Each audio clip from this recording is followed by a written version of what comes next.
welcome to our third part of... Hello again, back in St James's Park. We just missed the, well, you know, I'm sure you'll edit the horse guards going by. Horse guards, they are... We're just seeing them going back towards their barracks, their main barracks in Hyde Park. Where they come from, we'll drive past it later on, but they've gone to a place called Horse Guards, which we'll talk a little bit more about later on. The horse guards themselves. There are the horses, there are the guards. What are they guarding? They're guarding Buckingham Palace, albeit from about 500 metres away. I'll show you where they are, where they're stationed, if they're not in Hyde Park. But they are also regular army. Again, not their full-time job, sitting on horse in a uniform. There are two regiments of horse guards. What we saw were the Blues and Royals. They've just finished their guard duty for the day. They've just swapped over with a regiment of Life Guard. Similar uniform. Life Guard in red, Royals in blue. Collectively called the House of Old Cavalry. Traditionally a cavalry regiment, hence the horses. But today they tend to deal with, they're all part of the British Army. They deal with forward reconnaissance, so the sort of things they do, drive armoured vehicles, avoid airstrikes, that's the sort of things they do. And then they do a guard change every day, but there's just no bands playing. It's nice to see them in the horses, but you know, that's about as exciting as it gets. Behind this brick wall, we've just seen a little plaque to Queen Mary. It's called Marlborough House. So Marlborough House was built in the late 17th century for the Dukes of Marlborough. So I say, I'm the king, you do good service to me, I can make you a lord. Lord is a general term for, in order of seniority, you have a duke, then a marquis or marquis. Duke, marquis, earls, viscounts, barons. And then there's about 24, 25 dukes in the country. And the Dukes of Marlborough was created in the early 18th century from a man called John Churchill. They have a big country house near Oxford, a place called Blenheim Palace, and their London home was Marlborough House here, built by a man called Christopher Wren. And it did become a royal residence, hence the plaque to Queen Mary. That was the wife of King George V. There's also a memorial here to Queen Alexandra. She was the wife of King Edward VII. A bit confusing this. When the monarch is a male, he is king. His wife becomes queen. She's not the monarch, but she's called the queen, just by title only. If there's no boys to pass it on to, it goes to the eldest daughter, and she becomes queen in her own right. So in history, we've only had 6 female monarchs. 2 Marys, 2 Elizabeths, 1 Victoria, 1 Anne. There's been a lot of other Queen Elizabeths and a lot of other Queen Marys, but they weren't the monarch. So it's a bit confusing. Queen Alexandra was not the monarch, she was just the wife of King Edward VII, who was king from 1901 to 1910. But they lived in Marlborough House. Marlborough House was at one time used as a royal residence, and today it's home to the Commonwealth Secretariat. So a bit like the United Nations.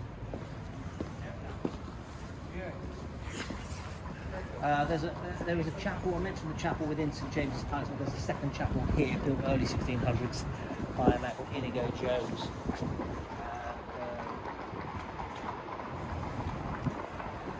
Yeah, there's a lot of little horse carriage buggies back there.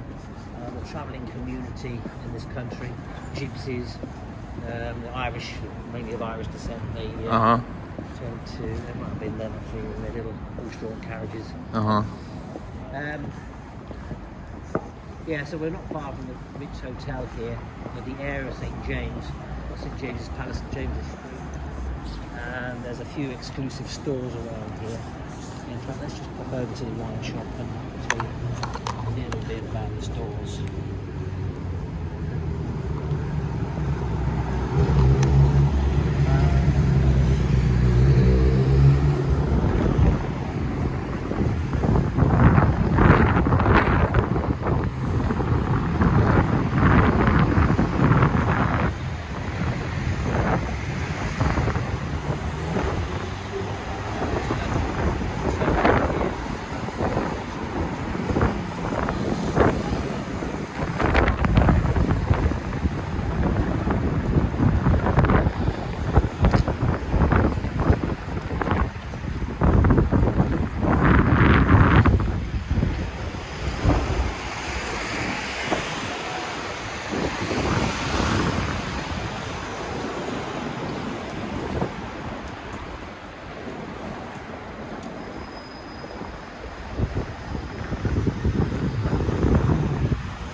James's Palace, it starts life around about the 16th century.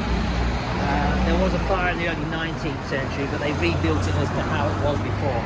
So the oldest parts of St James's Palace include the gatehouse, and then to the right of the gatehouse with the very large window, that's all stained glass. That's the chapel, say Queen Victoria had there. People to be not married there.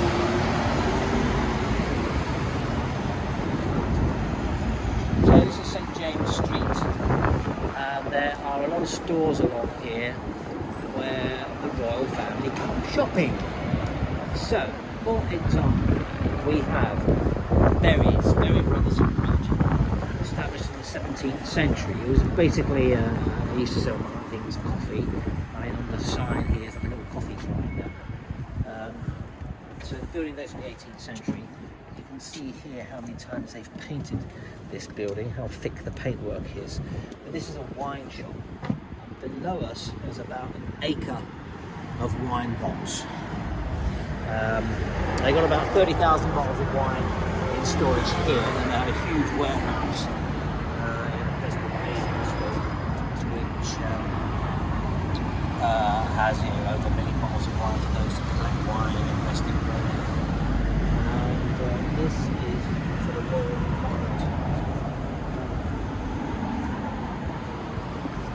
For something called the Royal Warrant. I'll show you the Royal Warrant in a second. But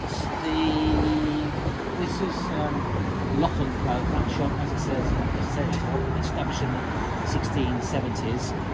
Famous customers of Locks, Lock and Co's have included, well, I've already mentioned the Duke of Wellington. Peaky Blinders type. Well, might do. Might. You saw the movie? I've seen it, yeah. New season's out. Yeah. This is like... Charlie Chaplin, famous bowler hat. We would have bought that from here as well. I've seen a letter actually from Charlie Chaplin. And then let's show the shoe shop.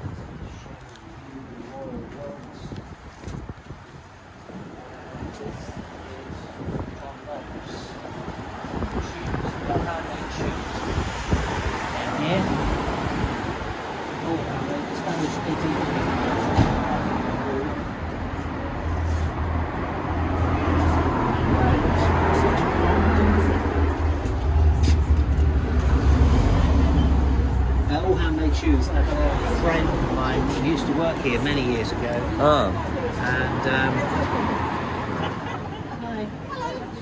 And he, what they do here is, if you come here as a customer, they measure your foot and they make what's called a last. A last is basically the dimensions of your foot. So you don't have to come here ever again unless you break your foot or something. But you come here, they make a last, they make the shoe around the last, and then in future you ring them up from Romania or whatever and say, it's sold in here, I need a new pair of shoes in black, page 3 of the catalogue, and then they just get your last out and make the shoe. Wow, nice. I think nice. this is like £5,000 for the first pair. 5,000? Yeah, including VAT and the last. But this is where, these are called royal warrants. The 3 feathers, that's a symbol of the Prince of Wales. Prince of Wales is the title given to the eldest son of the monarch. So present Prince of Wales is Prince Charles. So this is where Prince Charles gets his shoes from. They haven't taken it down, but this is the royal warrant to the Queen's husband who passed away last year, the Duke of Marlborough. It's men's shoes only here, so that's why you can see the Queen's royal warrant up there.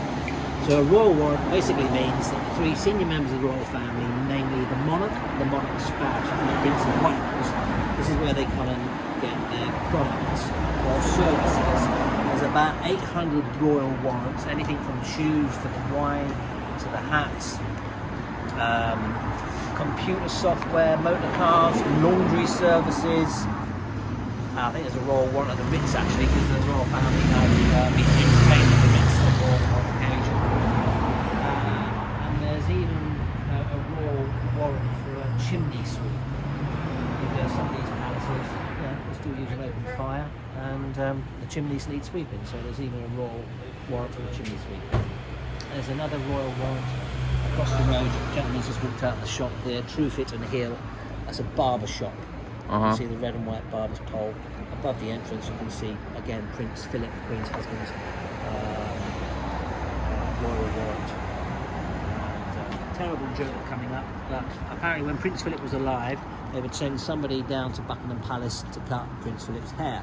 And there's a story that one of the barbers here went down to Buckingham Palace, security guards checking him out. He says, well, who are you? He says, I'm John the barber. I've come to cut Prince Philip's hair. And the security asks, well, have you got a permit? And he says, no, I just want to cut an inch off the back. More terrible jokes on the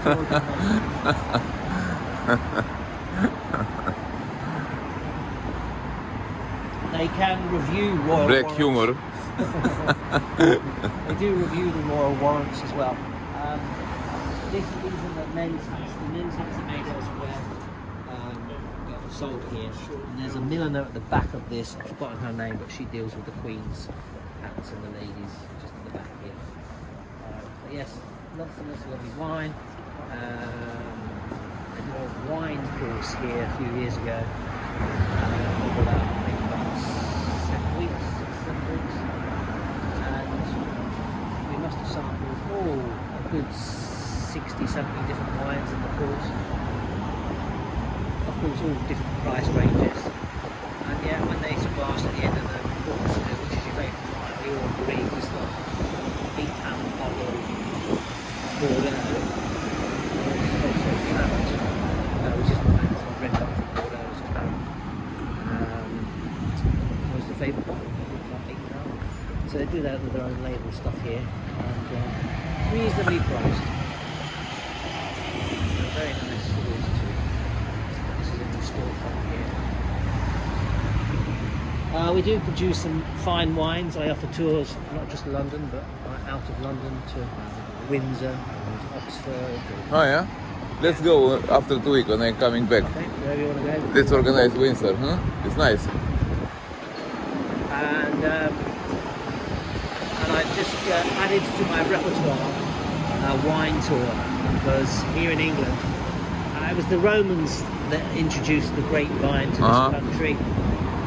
And well, I think wine, as you know, the qualities don't depend on the climate, typically the climate and the geology. So we've tried to grow make wine over the centuries. Wine, of course, was used for communion. Lots of monasteries and vineyards to make communion wine. But in terms of selling commercially, it's only really been around about the last 120 years of commercially viable vineyards. But more recently, in the last 20 years, we've seen a huge increase in the number of vineyards, and we're mainly producing sparkling wines. We've got a similar geology and climate to the Champagne region, northern France.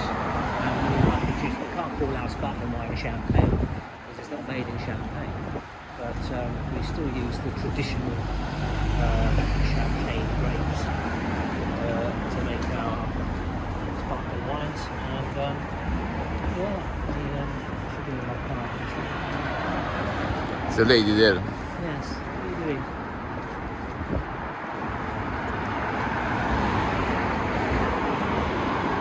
She like your car.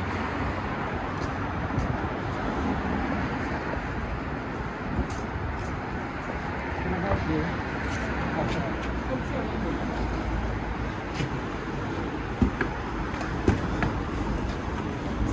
Thank you.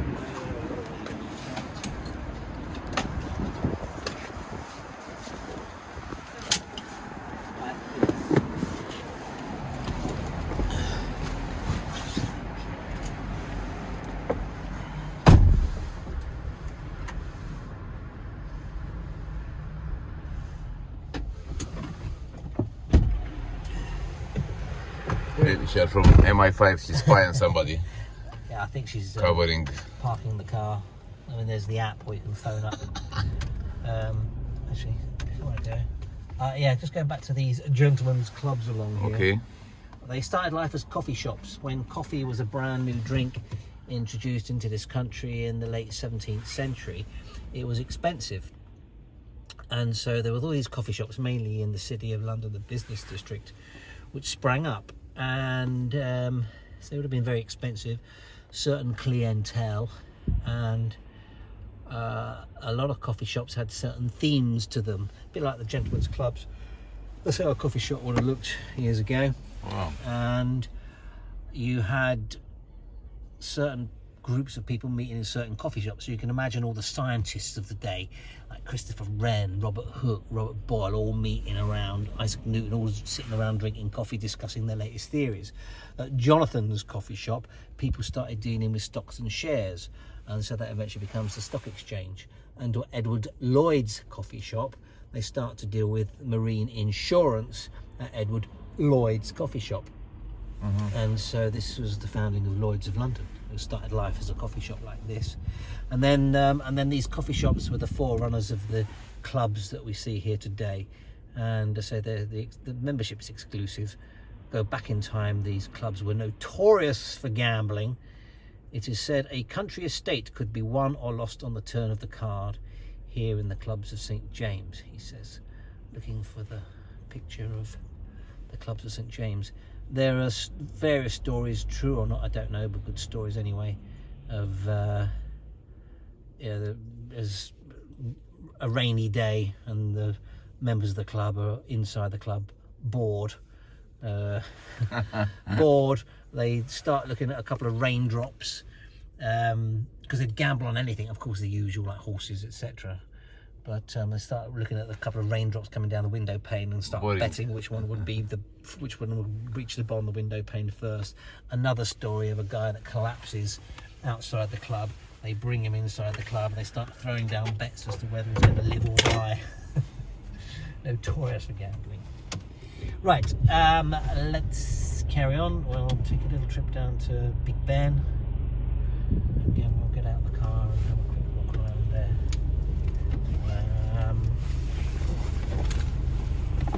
Which way we're going to down the mount. Hey, do you need any water? Are you okay? No, I'm fine.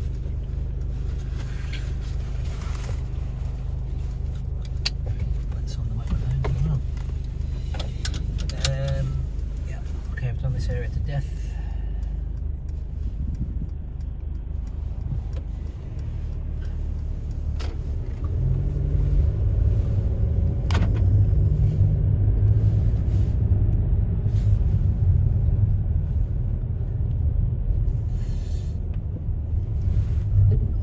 Well, that tempting fate, we've done very well with traffic today so far, and parking wasn't so bad. Actually, let's quickly just show you the rest of St James's Palace along here. So the whole block is occupied by St James's Palace. There's the chapel I was talking about, where, say, Victoria was married. Big fire, say early 19th century, but they rebuilt it as it was. And if you do get an invite to the palace, then you'd have to come through security here.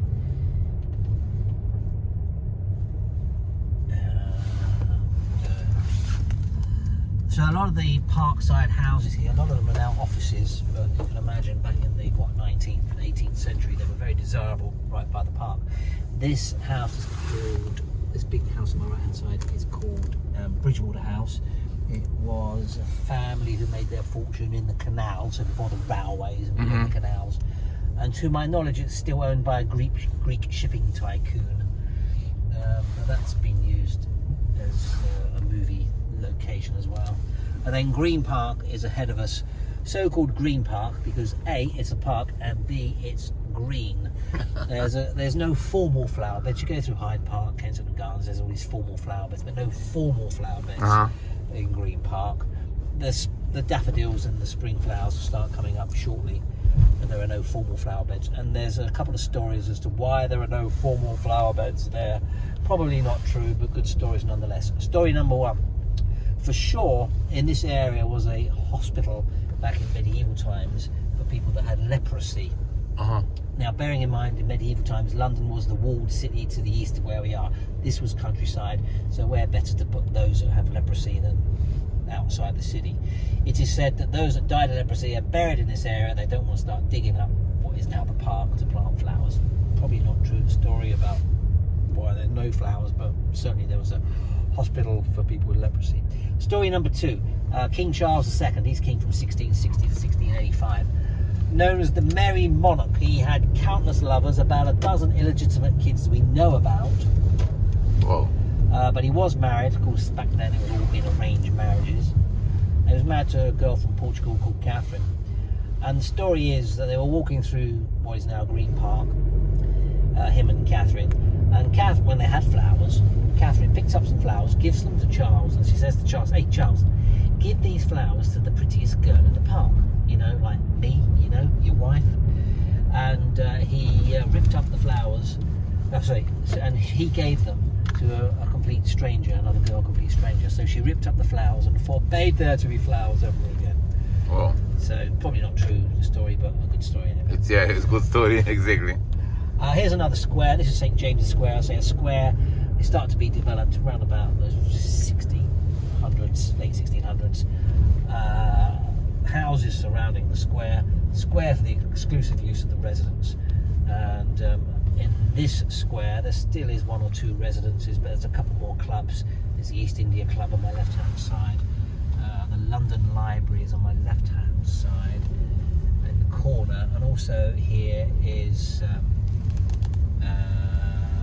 Chatham House.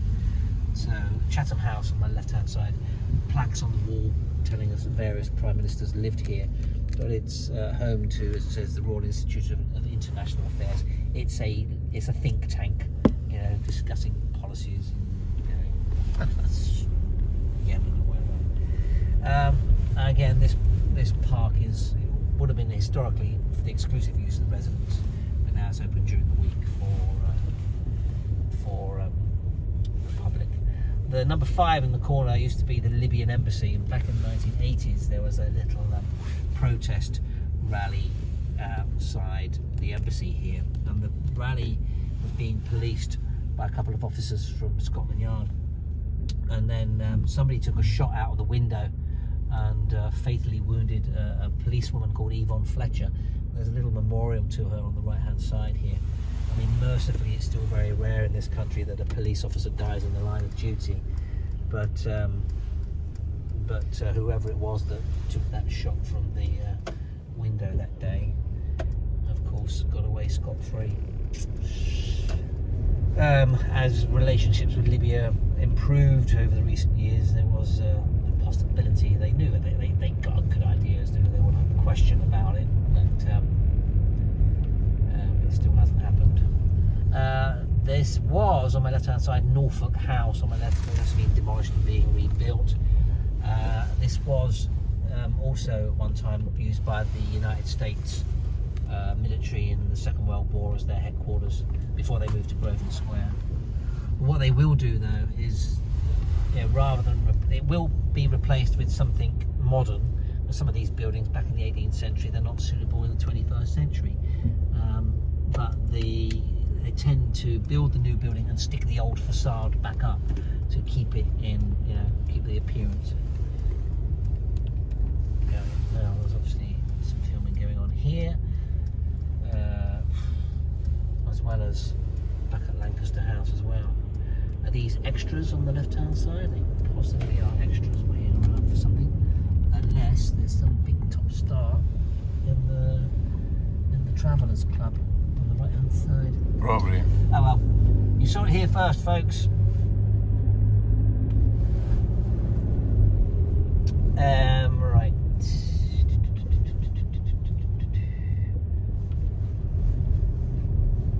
We're going to Big Ben next. Homelessness, of course, every major city in the world has homeless people. So obviously somebody there on the left-hand side. In the United Kingdom, there are a number of charities that help the homeless people. There are hostels as well available, although as with a lot of people that are homeless, there's usually a drink problem, drug problem, mental health problem, so you can imagine in some of these hostels that you've got them all under one roof. There is sort of day centres, drop-in centres where homeless people can go and get a cup of tea, get cleaned up, get a haircut, that sort of thing. There's not sure what's going on over there. Some sort of protest that's outside the Brazilian. I'm not sure if it's the Brazilian embassy. It's certainly something to do with Brazil, but. Some protest in the front of the Brazilian embassy. I thought it was because it's Chinese New Year. Usually in Trafalgar Square they'll have the the China Dragon. Today is Chinese New Year, or they have many days? It's I think officially it started on Wednesday. I think it was a few days ago, but they usually have an event in Trafalgar Square. I will go tonight in Chinatown to see the decoration. Yeah, because I walked through here on when was it? Wednesday, and they had like a little stage. So unless still with the virus, they're just not having a big an event as they usually do. I don't know.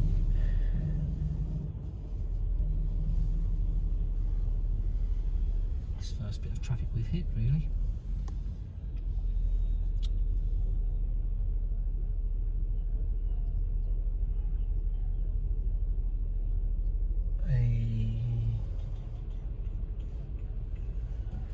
After Big Ben?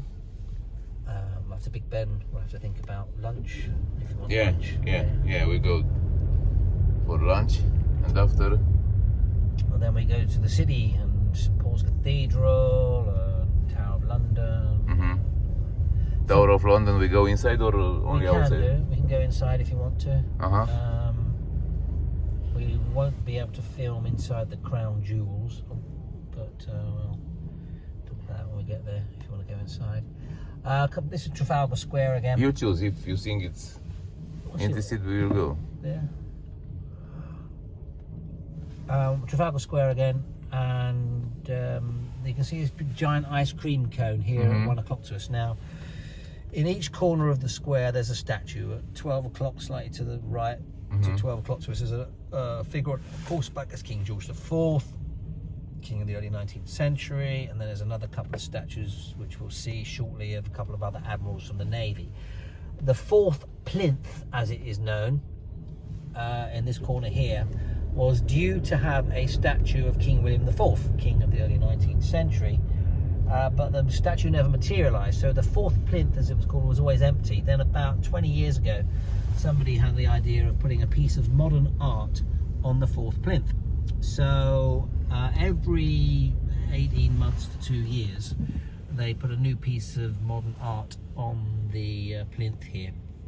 This is by Heather Phillipson. It's called The End, which was unveiled rather ironically just before the pandemic started. This piece called The End, and anyway, you can see there's like a sort of fly on there, and there's a drone on there, and there's a camera on there, so if you want to really see what's happening in Trafalgar Square from the art installation, you can do.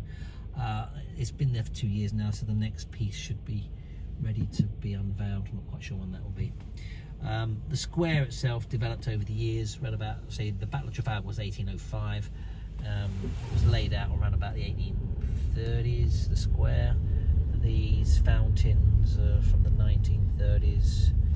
I think Nelson went up around about 1840. Viscount Horatio Nelson, Lord Nelson himself, I say, was killed at the Battle of Trafalgar, because historically in naval battles, your range of a cannon is not that great, so a lot of the fighting in warfare up until what middle 19th century would have the ships coming in quite close quarters, and then Marines boarding each other's ships. So Nelson, well, historically in naval battles you lined up what was called broadside, opposing nations' ships lined up parallel and start firing, but at the Battle of Trafalgar the French lined up expecting the British to engage in the traditional way, but the British went through the French lines in 2 columns, which ordinarily is a suicidal move, because if I'm a French ship and you're a French ship and there's a British ship going between the two of us here, 2 against 1, but rate of firing your guns was much quicker, 100 gun ships of the Navy, and Nelson was not watching this battle from a distance. He's in the thick of the battle, one of the first ships through the French lines, so he's leading from the front, and as the ships come into close quarters, a Marine from a ship called the Redoutable sees Nelson. He's in his uniform, not quite full admiral's uniform, but it was an officer's uniform. It's pretty obvious. Whether he knew it was Nelson or not, don't know, but he looked important.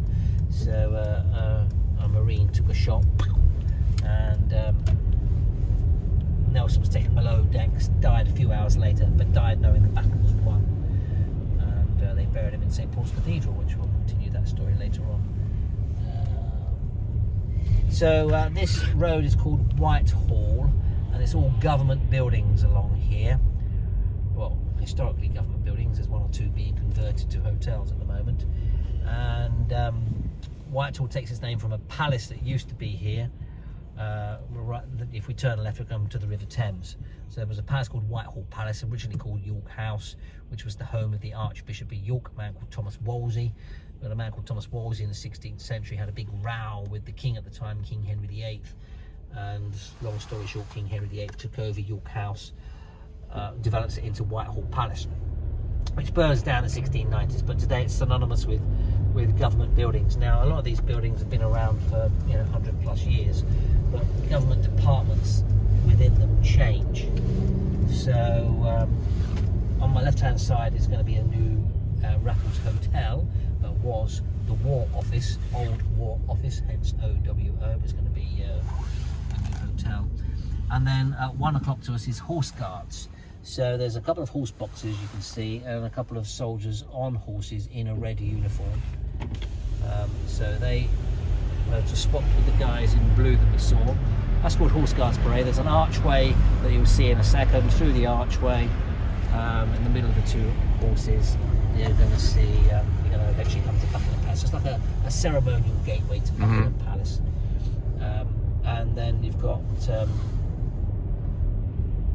I'd say more government buildings. Ministry of Defence on the left, but on the right hand side where the gates are, black gates on the right hand side, this is Downing Street on the right hand side where the black gates are, and number 10 Downing Street is the official residence of the British Prime Minister, who at the moment is Boris Johnson, and who knows, he could be leaving this week. In the middle of the road, the flags flying down National War Memorial. Next building on the right is the Foreign and Commonwealth Office, and then on the corner, 1 o'clock to us, is the Her Majesty's Revenue and Customs and the Treasury, and also home to the Department for Digital Culture, Media and Sport. So I say the buildings have been around for 120, 130 years, but within them the departments change. So for example, the Foreign and Commonwealth Office used to be home to the Arab Bureau, the India Office, but I just changed the name. And then into Parliament Square, we'll again take a little walk out here. Coming into view at 9 o'clock to us is Big Ben, ta-da! Which the clock tower, known as the Elizabeth Tower, has just gone through about an £80 million refurbishment. So you're lucky, because for the last 4 years, I remember last time when I was, everything was covered, nothing to see. So it's I'm sure there's a few little odd jobs that need still completed, but the exterior's done. It's all been re-gilded. The clock mechanism has been overhauled. The bells aren't quite ringing yet, but they should be ringing again within the next few, hopefully, weeks. We're going to have a little walk around here, find some little park first. The big church on my left is Westminster Abbey. We'll talk about that. But we'll talk about how difficult it is to park in London first. So there are on-street parking, which we've tried already today.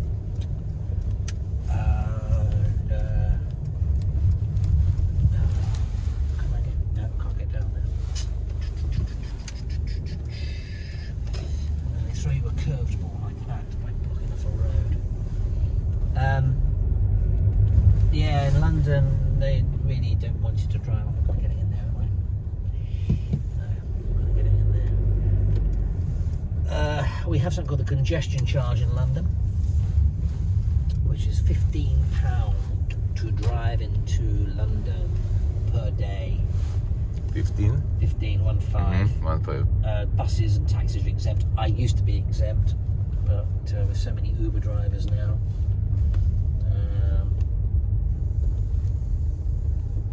they said, right, we're going to charge everybody. So Congestion Charge was introduced in 2003, and as the name suggests, to try to prevent congestion in London, which at first, when it was introduced, did reduce congestion in certain parts of London by about 20%. I think it was £5 at first in 2003. Then it went up, increased increased a couple of times. It used to be Monday to Friday 7 till 6, but now it's every day now 7 till 10 in the evening. So that is £15 just to drive into London, and then you're going to start thinking about parking. And parking, where I've just parked was £5 for an hour, although that's the on-street parking. Can be anything up to £8 an hour on street parking. And then if this doesn't work on street parking where I want to go next, then I could be looking at, you know, £12 an hour in the official car parks.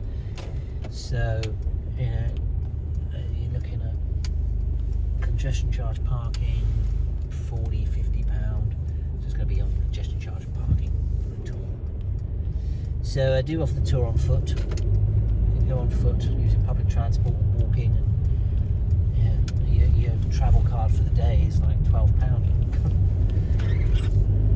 So, and then of course on foot you can we'll still see the main sites. On foot, fewer sites but more detail. In the car you can do more sites feasibly in fewer details. Right, parking around the back here. So we've done royal family. Now we're going to do religion and politics. Yeah. And no more Beatles. What's all these? So there's a school here. Look at all the school. I know it's a Saturday, but there is a school here called Westminster School. Obviously busy doing something today.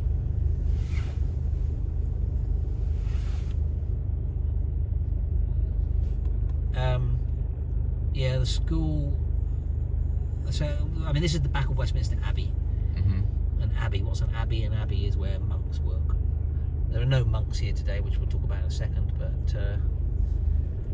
But monks were learned people. They knew how to read and write. They teach the local people how to read and write. So the origins of the school that we're looking at here go back to when the abbey was founded, arguably, which was over 1,000 years ago. But today, Westminster School is okay. This ain't going to work. We might have to just drive around here because these are all resident permit holders only. Okay. What do we do?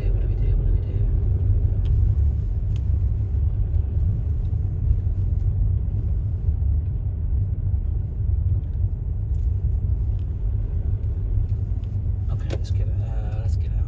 I'll have to park it down here. Yeah, we'll pay, no problem. Sorry? We'll pay the parking. Yeah. Okay. It needs a bit of detail.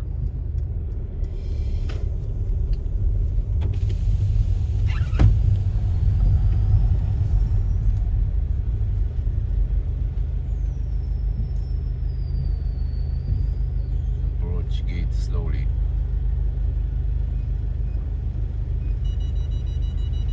This is for the guy with Lamborghini and Ferrari.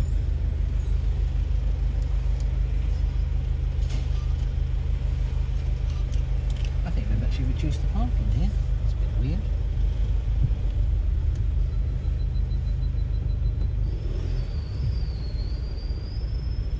Looks like they've actually reduced the parking. Oh, I yeah? can't believe it.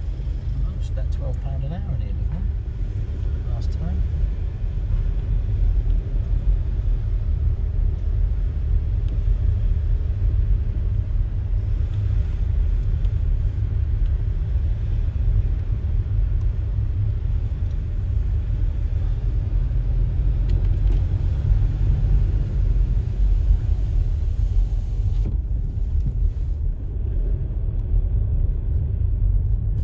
So of course when these car parks were designed, they didn't expect to have these big Range Rovers and Yeah. minivans. Right, okay, that'll do. Let's get out of here. Right.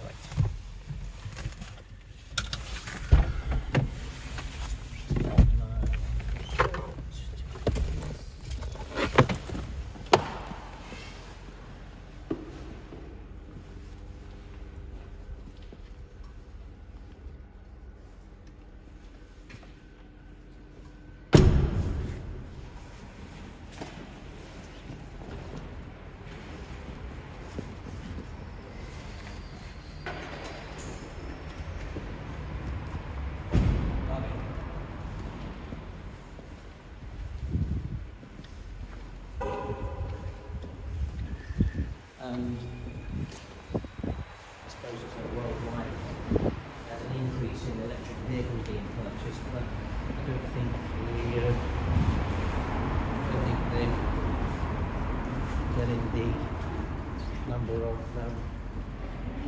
charging bays. Sorry. The number of charging bays are adequate. They are going to stop selling. The plan is to stop selling any new diesel and petrol driven vehicles by 2030 in this country, so another 8 years' time. That's going to be very few petrol or diesel vehicles. Wow. Whether we can keep pace with the number of electric vehicle charging points. Mercedes do a electric version of that van, but as is the problem with electric vehicles, the range is not suitable for what I do. If I go out to a tour, for example, to Bath, it's about a 350 kilometre round trip. You have to spend a few hours to charge again. Yeah, so I don't think I'll be purchasing any new vehicles yet. I used to buy a new vehicle every 3 years, but the last 2 years I've been going 80 miles. So everything to do for next.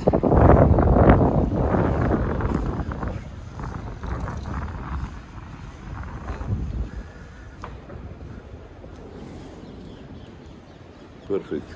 Okay. What is this statue? This is called Knife Edge by Henry Moore. I know I've just read that. Because I did know it. Yeah, Henry Moore, 20th century British sculptor. it's not fitting with this area, you know, with all the buildings and everything, you know. Yeah, good point. Yeah. You don't know what it's representing, you know. It's You know what? I don't know what represents. only the artist who was built maybe understand the meaning.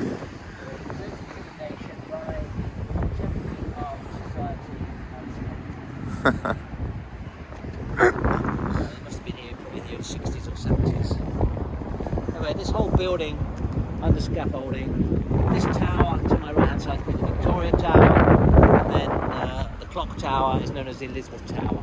But from the Elizabeth Tower to the Victoria Tower, the building is officially known as the Palace of Westminster. It's also known as the House of Parliament. Palace of Westminster officially, but no kings and queens have lived on this site for about 500 years. The first palace of this location was built in the 11th century. Bearing in mind London was sitting to the east, King Edward the Confessor, who had his Protestant capital as Winchester, southwest of London.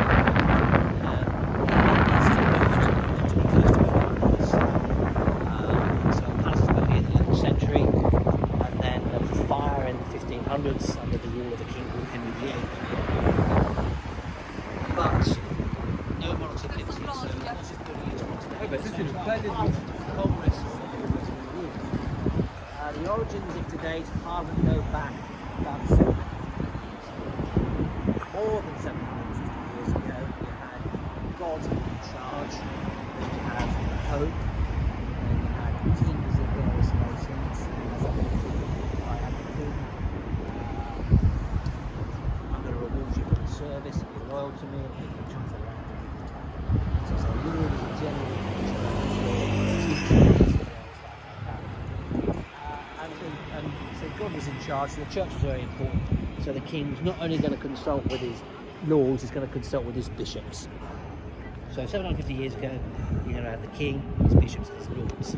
The ordinary people get involved in this process in about the 13th century, and the first parliaments, from the French word parlement, which means to sit around and talk to the parliaments made of the chapel of the old palace. Fire happened in the 1500s. King Henry VIII moves up the road to a nice new palace, which was the old house, Thomas Wolsey's house. The parliament stayed where they were, so it's been hung about 750 years. Been a number of fires, the last fire 1830s, 1840s, and this building we're looking at here took about 40 years to build, completed around 1970. The half of the building was passed on the scaffold to the House of Lords, then the half of the building with the clock tower is the House of Commons. So the House of Commons is the main body. Very quickly, there are 650 MPs. An MP stands for a Member of Parliament.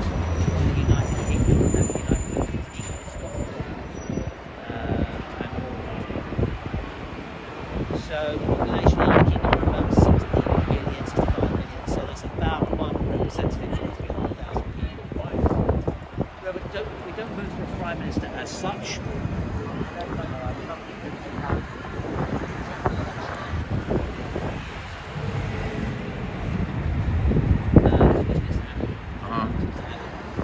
General election every 4 or 5 years, where you vote for your local MP. Your local MP is typically going to be in a political party, and so the parties themselves, the 3 main political parties, or 4 main political parties, are Conservative Party, right, centre right, Labour Party, centre left, Liberal Democrats in the centre. And then up in Scotland and Wales and Northern Ireland, they have their own nationalist party. So the Scottish Nationalist Party are actually the 3rd largest party in our parliament. So you vote for each party will elect a leader. In a general election, the party with the most votes forms the government, and the party leader becomes the Prime Minister. So Boris Johnson's the present Prime Minister. The only people actually voted for Boris Johnson are the people of South West and Uxbridge. He's their local representative. He's in a party with the Conservative Party. Then about 4 years ago now, the Conservative Party elected Boris as their leader. The last general election was years ago, and the Conservative Party won at 84 so seats. So the House of Commons. Well, firstly, the Palace of Westminster probably looks something like that. We would be standing about here right now. The Palace of Westminster looked like that. It was first built in the 11th century. Big Ben, the clock tower, will be about here. We're standing about here right now. 500 years ago, the area looked a little different. Looked like that. This is the church behind me. This building here with the very steep roof is immediately ahead of us here. It's called Westminster Hall. And so Big Ben would be here, Victoria Tower here, fire here in the 1500s. Okay, before photography, the fire of the 1800s, but there's the artist's impression of the fire in the 1830s. And then this building, I say, completed about 1870. House of Commons looks like this on the inside, you've already seen it. When this was built in the 19th century, there were only about 400 MPs. As opposed to 650 today. So this building hasn't got enough seats for the 650 MPs. It's not really fit for purpose. And then the House of Lords is my right hand side. That's the upper chamber of government. It looks like this on the inside. House of Lords. House of Lords very quickly comprises the 3 types of lords. So I say historically, the King's going to consult with his lords, his dukes, barons and earls, and his bishops. So we still have 26 bishops from the Church of England. Come on to other faiths in a second. There are what are called hereditary peers, 90 of them. Historically, I say there was about 1,000 hereditary peers about 30 years ago. All had the right to sit in the House of Lords. 500 years ago, the King would have given them these titles, which passed down through the generations, and with that title is the right to sit in the House of Lords. But many of them in the 20th century never turned up here, so they were restructuring the House of Lords, did away with many of the hereditary peers. They can still be called the Duke of wherever, but they just no longer have the right to sit in the House of Lords. Duke of Marlborough, for example, has probably spent more time in jail than he ever did here. In fact, we just put another lord in jail yesterday for historical sexual offences. And then life peers are typically former senior politicians. So the only one now was John Major. He was Prime Minister in the early 90s. He's in the House of Lords. Margaret Thatcher, no longer elected representative, she went to the House of Lords as the life peer. And some of these other life peers are best described as experts in their field of work. So, life peers Andrew Lloyd Webber. He was never the son of a Duke, Baron or Earl, never an MP, never a bishop. So what's he doing in the House of Lords? Well, he's your expert in the field of the arts. So if the House of Commons are going to write laws affecting the arts, you've got your expert in there that will scrutinise that legislation. It's not very democratic because we don't vote for anybody in the House of Lords. We've got experts in there. So that's what the House of Lords looks like. About 800 lords in total.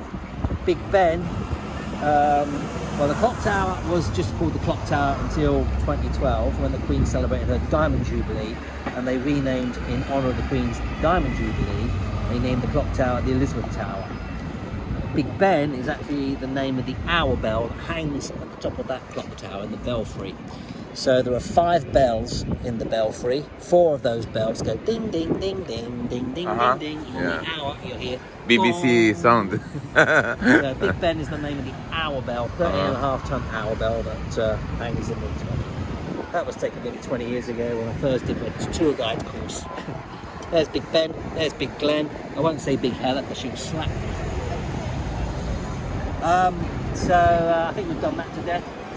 Okay. Politics to death. If it's about politics all day, there's obviously a bit of a protest going on in Parliament Square today. So more recently, I say traditionally, protest rallies are in Trafalgar Square. But more recently, we've seen them gravitate to Parliament here. That's this one. Votes fair votes. Following the price Maybe they miss the restriction, they protest to bring back the restriction, no?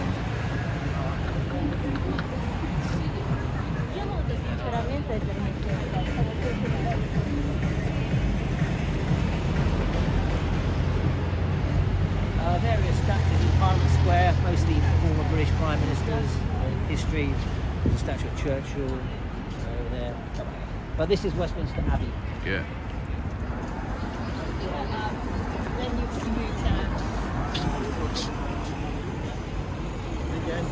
Westminster Abbey. What goes on here? Okay, well, lots of things really. First and foremost, the working church of the Anglican Communion, or the Church of England. I'll talk about what that is in a second. But among other things, this is where royal weddings take place. So unless you are on another planet, can you believe 11 years ago when William and Kate got married here? 2011 is when they got married here, William and Kate. This is their wedding here. There they are, William and Kate. Go back to the family trees that I showed you earlier on. The Queen got married here in 1947. Queen got married here. Queen's got 4 children: Charles, Anne, Andrew, Edward. Princess Anne and Prince Andrew got married here, and then William and Kate got married here. So royal weddings. Royal funerals. The last big royal funeral that was here was the Queen's mum. So the Queen's mum, wife of King George VI. Queen's mum died in 2002, age 101. Her funeral was here, but she's not buried here. Which leads me on to royal burials. Generally speaking, kings and queens from 1066 until 1760 are buried here. 16 monarchs are buried here, and we're going to talk about every single one of them. So starting with Edward the Confessor, who built the church in the first place, and the last monarch to be buried here was King George II, who died in 1760. Kings and queens are buried here. After that, generally speaking, they're buried at St George's Chapel at Windsor Castle. So the Queen Mum's she's actually buried in Windsor Castle, but her funeral was here, as was Diana's funeral, Princess Diana's funeral, Charles's first wife. But she's not buried here. She's buried at the family ancestral home in a place called Althorp. Royal weddings, royal funerals, royal burials, other notable burials. In this church, we have got the great and the good. Scientists. Charles Darwin is buried here. Isaac Newton is buried here. And then a few years ago, we interred the ashes of Stephen Hawking here. Church and science. Brilliant. Love it. Writers. Charles Dickens is buried here. Rudyard Kipling is buried here. And then countless dukes, barons and earls are buried here. So, notable burials, royal burials. And the other big thing that happens here is coronations. Every coronation since 1066 has taken place here. Starting with a king called William I. But he wouldn't recognise this church. So your next question is, when was this church built? Well, the first church that was built here would have looked something like that. There was already an abbey built here. The abbey was here in 960 AD, but the church associated with the abbey was built in 1065. William the Conqueror, 1066, has his coronation here on Christmas Day. The last coronation was June 53. Not a great picture, but there's a picture of the coronation there in June 53. And so I say, your next question, well, when was this one built? The majority of what you're looking at here was built in the middle of the 13th century. There's been a few extensions, so where we were just around the corner a second ago, that was added in the early 1500s, and then the two towers you see added in the early 1700s. But the vast majority of what you're looking at is middle of the 13th century. So it's called Westminster Abbey. What is an abbey? We'll talk about that around here.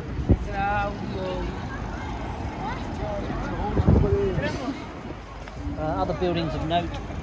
The Supreme Court is at 1 o'clock. The White Stone Building is 1 o'clock. So that's the highest court in the land. The Supreme Court has only been in existence for about 10 years, and in its name, the Supreme Court. It talks about the House of Lords comprising of the experts in their field of work, while the lawyers, the top lawyers, were about 10 years ago in the House of Lords. I think it didn't look good that the judges were over there in the House of Lords with so they took those 12 judges out of the House of Lords, gave them a new name, the Supreme Court, and put them in a different building. It's essentially still 12 senior judges, or just justices. And then up until recently, the most senior judge was a lady called Lady Hale of Richmond. So we've had 2 female prime ministers in this country. We've got a female monarch. The most senior judge is a female. The head of Oxford University is a female. Head of the Farming Union.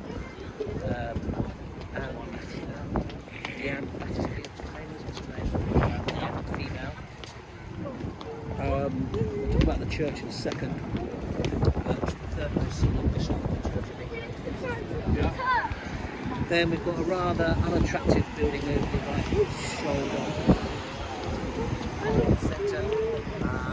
So the developer's got a very good network itself. What we're trying to do now is a place like this. Lovely historical buildings. They'll demolish a building, build a new building, but stick the old facade back up to keep the external appearance. The building across the road with the dome, that is Methodist Central Hall. So it's a Methodist church and a conference centre. About 110 years old, that building. The first meeting of the United Nations General Assembly took place in that building. More importantly, Andrew Lloyd Webber, Premier, Joseph and St. Bates, well, actually, no, it's a lie. I've only found it recently. It's the second before.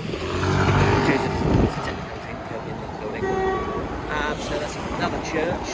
And then coming into view in the distance to my right hand side, way in the distance, with a squeeze slowly disappearing behind new buildings. There's some new buildings at 12 o'clock, so you're just coming into view as a sort of brown and white stripy building with a small dome. That's the Catholic Cathedral. This is Church of England. So what am I talking about? Okay. King Henry VIII, famous king, famous for having a lot of wives. 6 wives in total. I won't go through the whole story, but why did he have 6 wives? He wants to suck up some male heir. His first wife was Catherine of Aragon, and Henry and Catherine, they have one surviving child, which is a daughter. And there were a number of pregnancies and miscarriages, but he wants to get rid of her because he's got his eye on another girl. And he might be the king, but more important than the king is God and the Pope. So he's got to get permission from God via the Pope to annul this marriage. The Pope says no, so we decide to start our own church. So that's why we break away from the established church, the Catholic Church, if you like. It's called the Reformation. It's been going across Europe for quite a few years before this. But here in England, the trigger for the change is Henry VIII wanting to get a divorce from Catherine of Aragon. There were many reasons, but that was the main reason. So Catholicism was effectively banned for 300 years, and then about 300 years, so about 200 years ago, we had a reconciliation with the Catholic Church, and so in the distance is Westminster Cathedral, which is the Catholic Cathedral. To administer a church in a country, your country is divided up into administrative areas or dioceses. Your head church of a diocese is is a cathedral. The head priest of a diocese is your bishop. Now, Westminster Abbey is not a cathedral.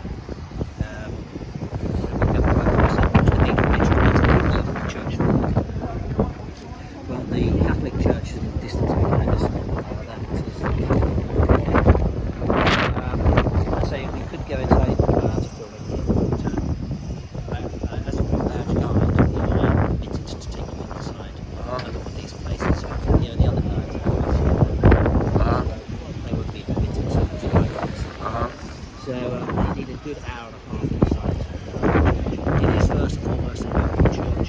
This services are hosted outside here. You don't have to pay to come inside for a service. Evensong is popular, and you just line up here at this entrance here for Evensong. It's nice to see it as a working church, whatever your faith.